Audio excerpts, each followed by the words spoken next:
It is time to rip up the Articles of Confederation because let me tell you what, that was a very weak document. Time to get stronger with the U.S. Constitution, my favorite document of them all.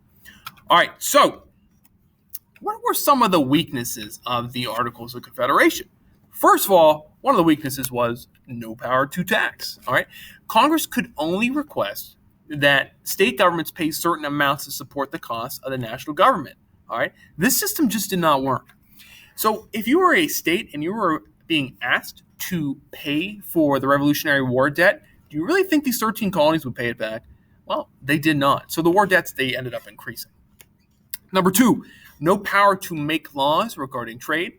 Some states, or barter as I call it, like the top right-hand corner, it was actually bartering, not trading.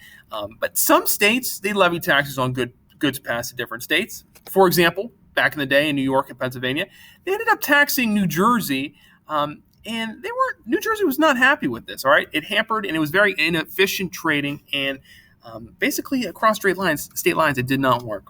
Finally, another weakness of the Articles of Confederation was no power to make laws regulating the behavior of the citizens. All right, what does that mean? That means that each colony had their own laws. The national government had no real federal laws to be obeyed by their citizens. And think about that. That could cause some issues. And you guys know that you need to follow the law. All right, Shays' Rebellion. All right, Daniel Shays. All right, people knew that the Articles were very weak. Shays' Rebellion ended up taking place in 1786. Daniel Shays, he was a captain in the Revolutionary War. All right, this occurred in Massachusetts. Today we're going to read a little document, primary document, on the Shays' Rebellion. Basically, before you go into it, let me give you a brief description.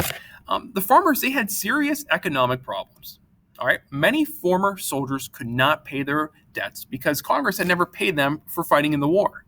All right, so they made them fight in the war, but they never paid them. That's pretty messed up. So a lot of these farmers ended up losing their homes and farms. And how about some of them were even sent into prison after fighting the Revolutionary War just because they couldn't pay for their taxes? All right, so Shay and his men, they were very upset, obviously, and they sought guns to capture the arsenal at Springfield, Massachusetts. This is where they failed in overthrowing the arsenal, but it actually wasn't a failure.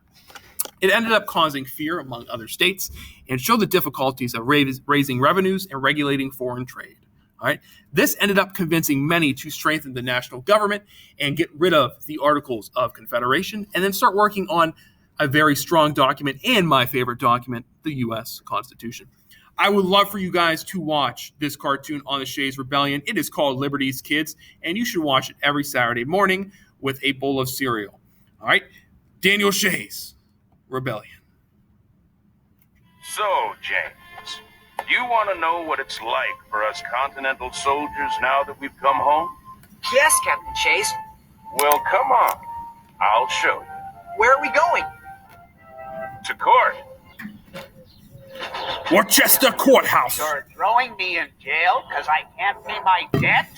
I borrowed that money I owe because the government asked me to, so I could buy more grain to grow more food for our army and the French army. Take your hands off me, sir.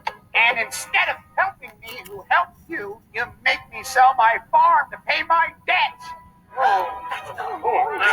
And when the money from the sale doesn't cover my debts, you throw me in a cave, me and darn near every other farmer in Massachusetts. We were soldiers.